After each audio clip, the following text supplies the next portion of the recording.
So I'd like to introduce you to Anthony Belloir. Anthony is the lead of the sales and marketing practice at the CEB. We've conducted a number of research pieces with the CEB already, and this is the latest of them. Really about understanding B2B branding, but understanding the minds and how B2B decision makers make decisions. So without stealing the thunder from Anthony, I'll hand it over to you. Thank you, Anna. Thanks. Right. Hello, everyone. So you look at that slide, and it reads something that might actually feel a bit funny. First, it has B2B in it.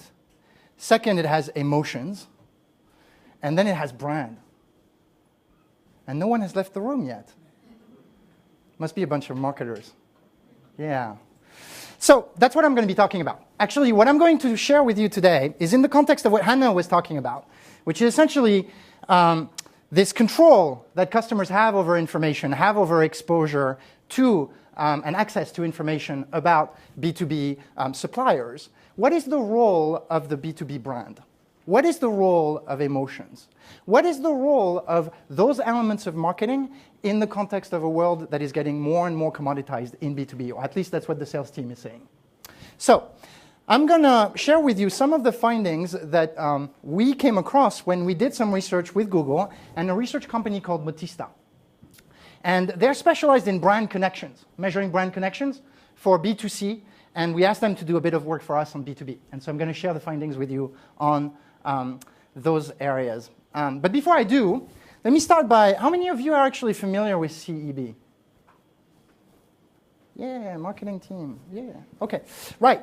Okay, so let me give you a bit of context because it's important. The reason why I'm taking the liberty of talking about all these great things today is because I happen to work for a company that, as you can see here, is a member-based advisory company. And what it means in a nutshell is that we talk to marketers, about 400 of them across the world, day in, day out, to try and understand what are their common challenges, and more importantly, to help them learn from their peers the solution around those challenges. So we look for best practices, we look for tactics, we look for benchmarks, et cetera, et cetera. And sometimes we actually do syndicated research with third-party partners with them. And that's how we came across this piece of research, and we initiated it, as I said, with Motista and Google. So, first piece is around that piece of research. A bit of background, we surveyed about 3,000 B2B buyers across 7 categories and tested 22 B2B brands. And the whole point of the exercise was essentially trying to assess the impact of B2B brand connection when you think about brand strength, preference, et cetera, et cetera.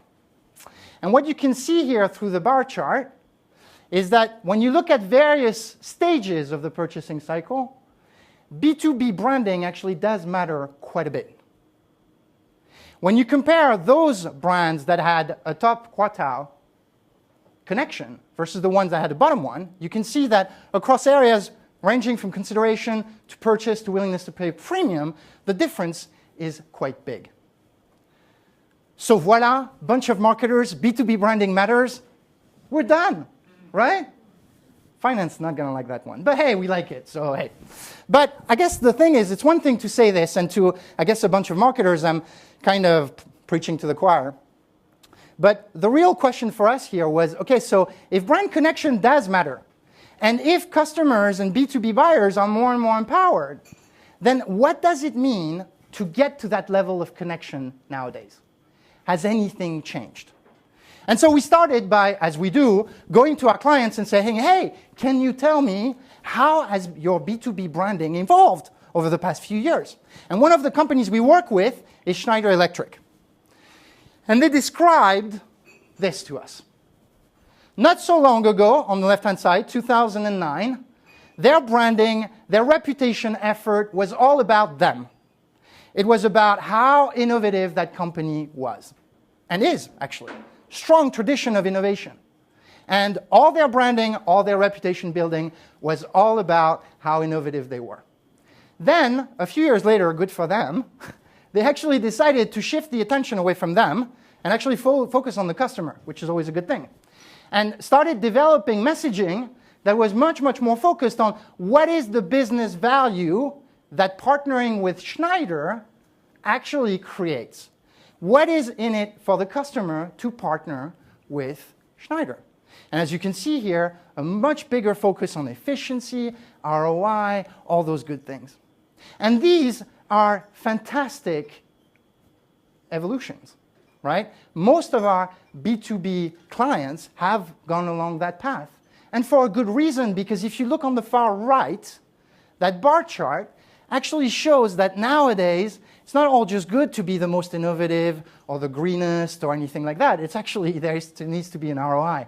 So you need to show me the connection of the brand to the business value you create. On the far right-hand side, when the customer doesn't see business value, then your chances of actually get them to consider you is much lower than when they actually do. So far, so good? Yeah? Everyone on same path? All right, here's where it gets interesting, though, because we've all moved to that ROI business value thing, and so we went to those 3,000 B2B buyers and asked them, so how are the B2B brands you're dealing with and considering doing on that front? And the answer is fantastically well. What you see here is the ranking of individual brands in the survey according to the perception that the customer had, or the buyer had, of the business value they created. Isn't it fantastic? It's all super high. The problem is it's all super high. So, fantastic job. We're connecting to ROI. We're connecting to business value, but so is everyone else. And what this means is that rather than help against our commoditization problem, it kind of compounds it. This is a different survey, but one that is consistent. We've got a version of it. There is a major consulting company as well that has their version of it. The data is fairly consistent. The extent to which customers actually see true differentiation amongst the suppliers, even when they're able to connect to the business value, very low. And so today's elephant, or the elephant in the room today, is really around, so what drives differentiation? We're all doing business value, so how do we drive differentiation? And so speaking of elephants, I thought we'd speak about elephants and riders. Anyone familiar with Chip and Dan Heath? They wrote like a few books, Made to Stick, Switch. Anyways, in the last one, Switch, which is essentially how behavioral change happens, they build on the work of a psychologist called Jonathan Haidt. And Jonathan Haidt essentially tried to explain the relationship between the right brain and left brain in human behavior. And he uses this metaphor. So essentially, the rider is the logical, analytical side of the brain. Okay? And then the elephant, despite being very smart, it's one of the smartest animals on the planet, is actually the emotional side, the instinctual side of things. Now, all goes fine when the rider and the elephant, agree on a strategy, namely direction. The problems start to emerge, and it becomes way more interesting when they disagree. Do you guys want to take a wild guess as to who wins in that scenario? Yeah, that's right. Most of the time, the elephant will. And maybe that's what we're missing. Maybe, to bring it back to what we're talking about, maybe actually the thing we've forgotten about is that there is an elephant in the B2B buying process as well. And that ROI and business value appeals to the rider very well, but what about the emotional side of it? How big is the role of emotions in B2B buying? Want to take a wild guess? The answer is elephantic. Okay, that was easy, but I wrote the presentation. So it's huge. It is huge.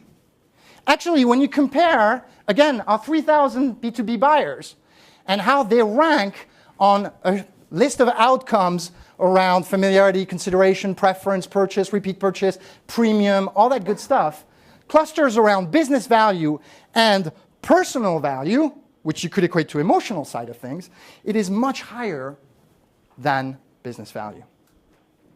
Now, a company that does this very well, or at least that we came across that was really interesting, is Edwards Life Sciences. Anyone know what they do? No? They do heart valve replacement, right? So life-saving stuff.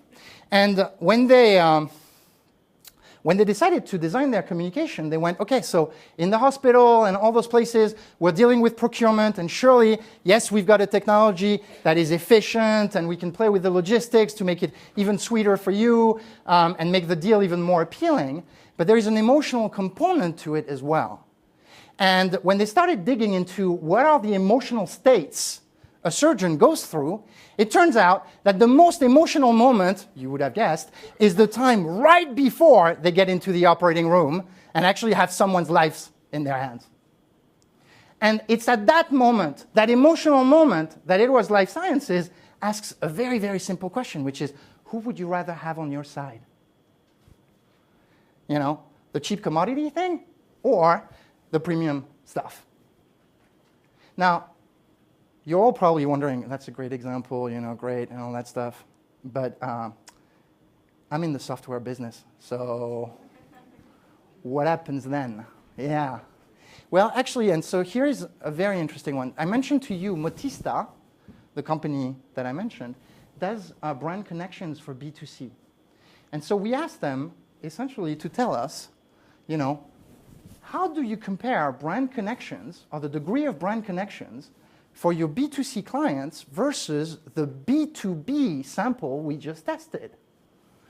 And what you see here, pretty visually, is that surprisingly enough, B2B buying, my career, is more personal than my choice of iPad. That's surprising, isn't it? It turns out that work is super emotional. Work is arguably, when I say it, it sounds commonsensical, doesn't it? But yet, we all think about, oh, Apple, the brand connections they have. Yeah, it turns out that for a B2B buyer, SAP is even stronger. Because that's my career that's at play. Yeah? That's the choice I make that impact not only me, but the rest of the organization. That's a much, much more emotionally charged decision than arguably which iPhone am I going to use. And interestingly enough, the more the risk is perceived around the credibility I may have in the organization, the time I may save, my job, the more emotional that decision becomes. So again, in that context, how are we doing on emotions in B2B? How are you guys doing? Well, here's what we found. On customers, left-hand side, it's actually pretty good. They've experienced the thing. They actually get, you know, that buying SAP, good choice. Some of them don't still, right? Like about 30%, close, 20%. The non-customers, though, cannot make the emotional connection almost at all. And interestingly enough, when they see, again, the emotional connection, they are more likely to do all the right things that we want them to do, which is, you know, pay a higher price and purchase. So the huge opportunity here is really around the non-customers. And how do we up the emotional quotient of our B2B branding efforts and B2B communications from the get-go? Now, interestingly, and Hannah made that point earlier, when we looked at what happens in the typical communication and when that communication around emotions happens, you can see that most of the time, the emotional quotient is pretty high at the very beginning, and then at the very end. Thank God for the sales teams. In the middle, surprisingly enough, it's not like purchase intent actually grows steadily. It actually goes down. which again is not surprising. B2B customers, more information, more decision makers involved, and guess what? Our message are nothing about emotions. They're all about ROI.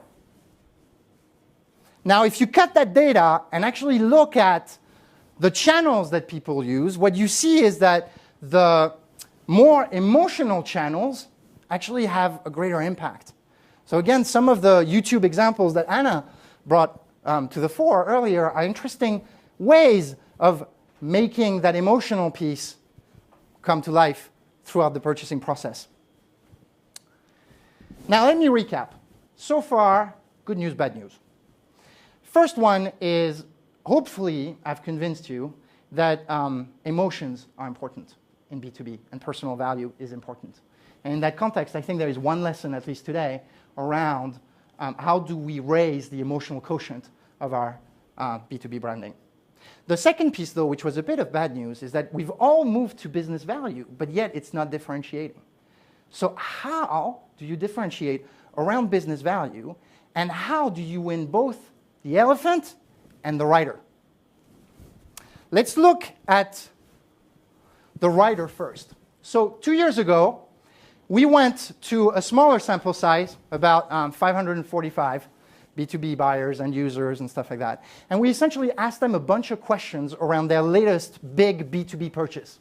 How did it take place? Who was involved? When did you first reach out to a supplier? That's where we discovered that 60% of the purchasing process is actually complete before they actually reach out to a salesperson. And then we asked them a bunch of questions that were getting after, okay, so if you're on a path of, yeah, I've got my short list, I'm working with procurement, I'm working with finance, we end up with the two, boom, then we discuss price. What is likely to change your mind?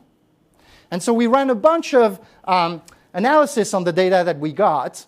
And what we found was that a lot of the things that marketers intuitively think as being the stuff that actually makes a difference. So, being quick to find information through search and stuff like that, for instance. Containing interesting facts or anecdotes. Being easy to understand. Or my favorite one, the thought leadership piece. Expert perspective. All that stuff actually did not matter as much as two other things. The first one was, as a customer, please tell me something I don't already know. And two, actually give me a reason to change my mind. In a nutshell, give me something that is new to me, that links back to what you do, and actually is insightful. What we've been terming commercial insight. That's the way to win the rider in the current environment. So the next question is, okay, thank you for the formula to win the rider. What about the elephant? Okay, I'm going to show you an example, because right now I've been doing theory and all that stuff. Xerox? Yeah? Everyone knows them? Yeah. So they do printers and photocopiers and all that stuff. And one of the things that they have is essentially a great color printing technology that just came out. And one of the segments thereafter is the education segment. And we can all imagine, because we've all been in school, education is not like loaded with cash, right? It's like most of the discussion is really around how much is printing going to cost me? And so Xerox wanted to change that conversation.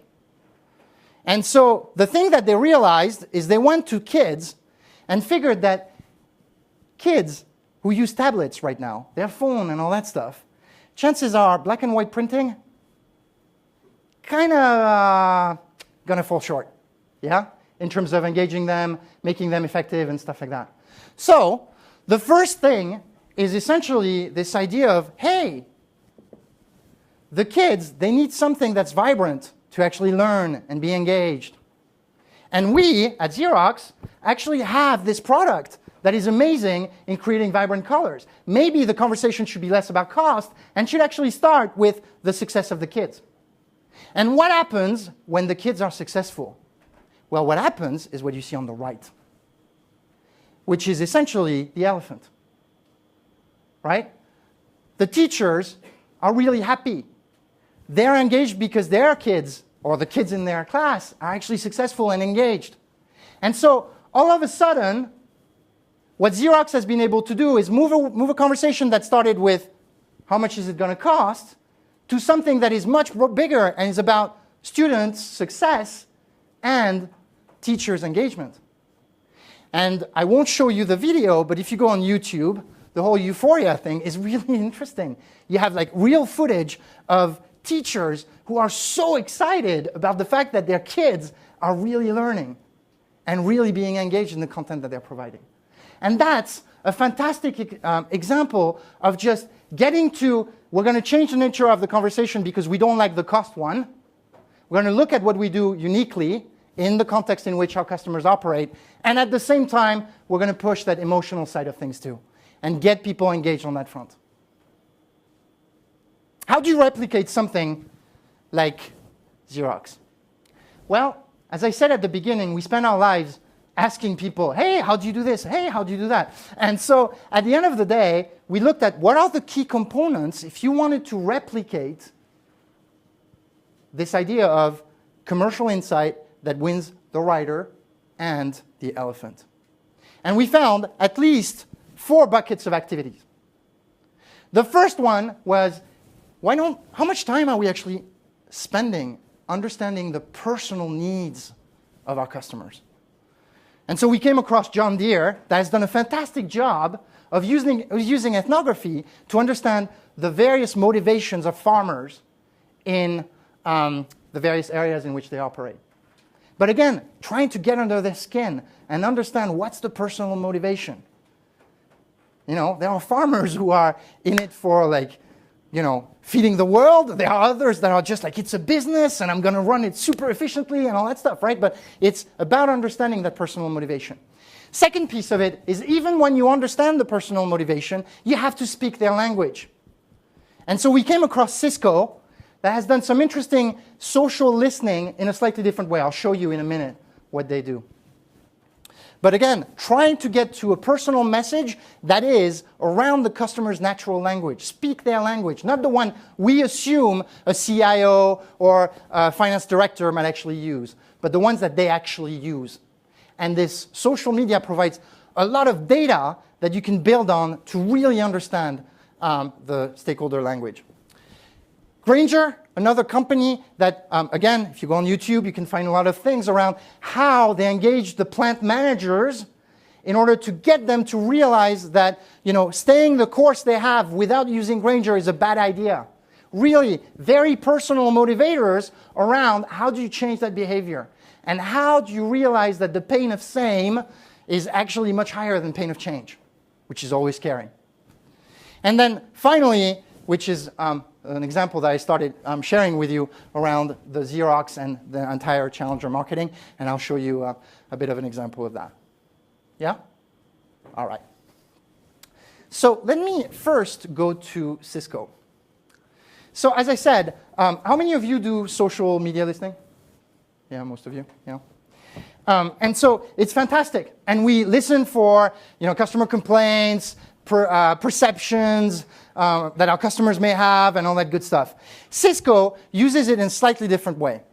Cisco decided to complement all the social listening they were doing like everyone else with a bit of an understanding or trying to understand what is the natural language in the conversation that an IT executive may have with another IT executive, that an IT executive may have with a finance director.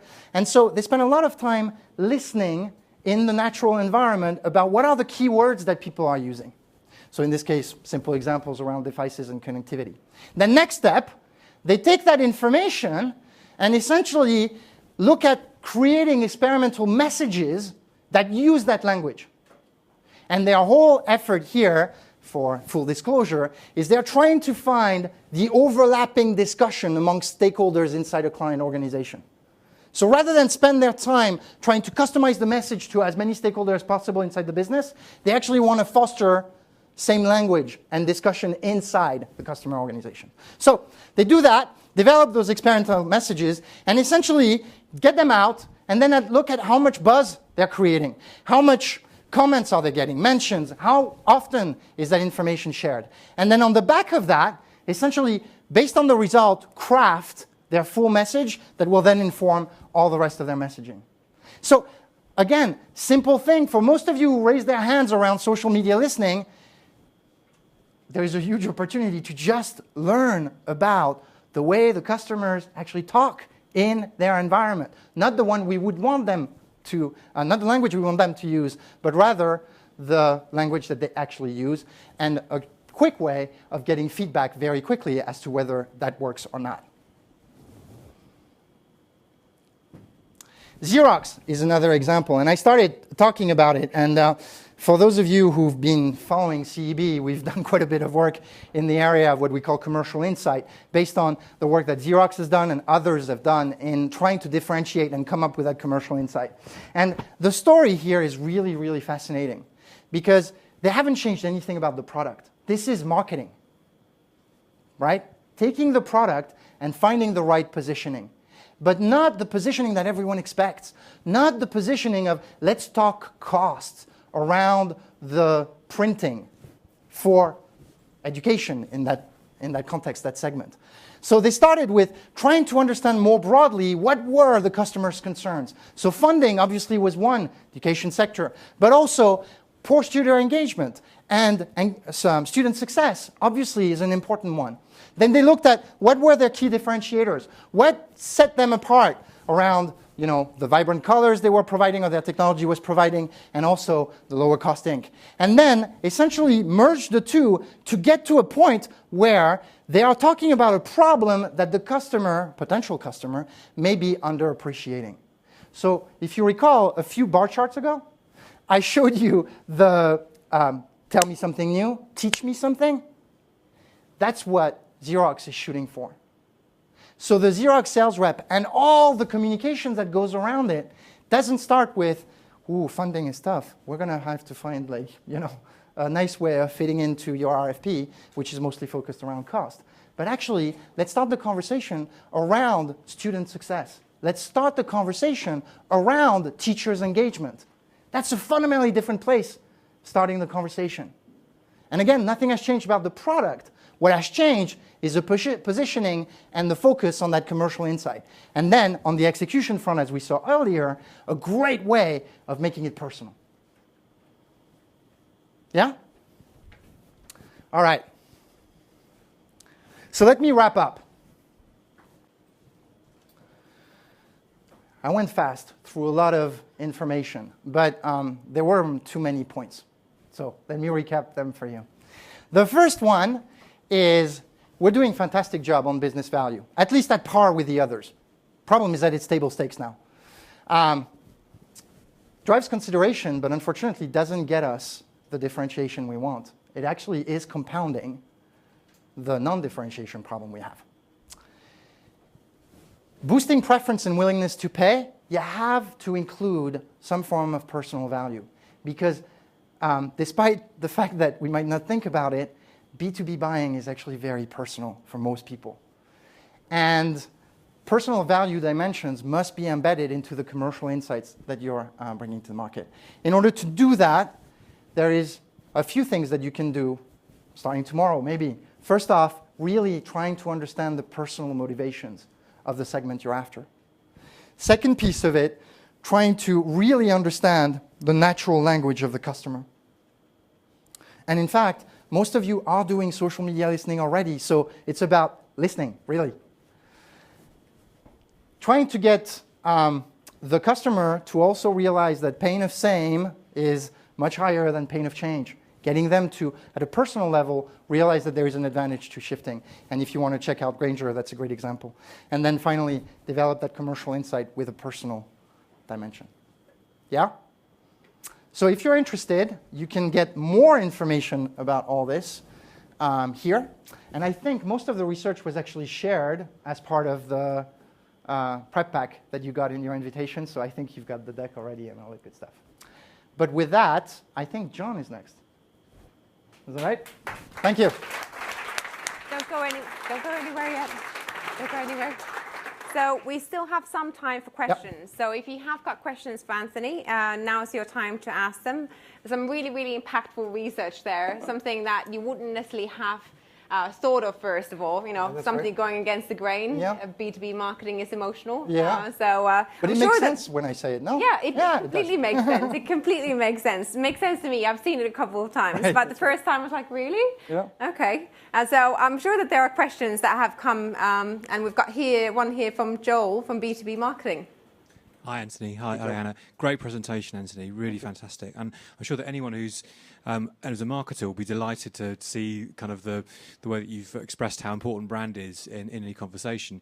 Do you think, bearing in mind the kind of climate that we're kind of exiting now in terms of the post-credit crunch world, do you think there was more of an onus on brands to maybe think about the kind of value in terms of the message they're putting out there in that environment than there maybe perhaps was before then, or maybe in a couple of years' time? And do you think that's why maybe brands have got a bit more sucked into that kind of world? Yeah, I think so. I think also on the measurement side of things, there's been a strong focus on the ROI piece, right? Like one of the great things, quote unquote, post-credit crunch and stuff like that, has been that it's forced many marketers to be very precise about the value that they actually create and think about it in the context of what customer outcomes care about. Unfortunately, I think to your point, it went all the way there and forgot that there is a dimension in B2B branding that is also about emotions. So time to stop. Yeah, well, time to rebalance, probably. And then there are great opportunities with new channels to raise that emotional quotient too. So, Any other questions? yes. One. The emotional connection where brands cross over from B2C, where they play in both camps. Yeah. So, obviously you've got a personal relationship with the brand. I'm thinking, for example, in IT security, so you've got your home security, but you're also looking at it from a B2B point of view. Yeah. Have you done much research into the link between those two and how they affect each other? No, we haven't actually. We did want to make the point about B2B, but my assumption would be that actually it plays even better, right, to some extent. But I guess it makes the equation much more complex to manage. What was interesting, and I was personally surprised initially when we saw that chart about like B2C versus B2B brand connections. And in hindsight, it makes a lot of sense, right? When I think about it and rationalize it, the back end. But it's interesting for those brands that overlap the two, maybe there's an angle on the B2B side that they haven't gotten used to leveraging that is a huge opportunity. Yeah, because I think they probably come at it from the other way. Yeah, that's right. Assuming it's much more on the B2C side, and that'll affect. That's right. And I mean, like we all are B2B brand in B2B branding, and we all, have come across the conversation where it starts. Well, Apple does this, right? That type of B2C talk. Any more questions? Hey. Thank you very much for the presentation. It's very interesting. Just a question around the personal motivations and focusing on emotion as opposed to sort of the more explicit product benefits. Yeah. In the B2B world, how can you give us some examples of how the emotional motivators differ from segment to segment? Because what I'm thinking is if you start focusing on what's unique to a particular segment, you're getting back to what the explicit product benefits are. Yeah, for sure. So the way we measured it, and we didn't break it down by industry segment, actually. We were going across, right? But the things that we measured was questions around, do you perceive that association with that brand will make you look better, right? Or will advance your career? Or will actually help you drive the company's strategy? These types of things were around the measurement or how we went about measuring that brand connection, if you will, and get after the personal value, emotional side of things.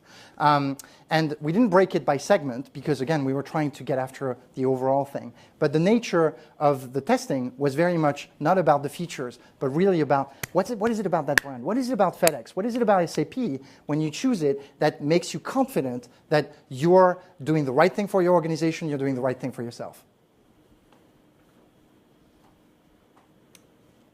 Great. Thank you very much, Anthony. Thank you. Thanks.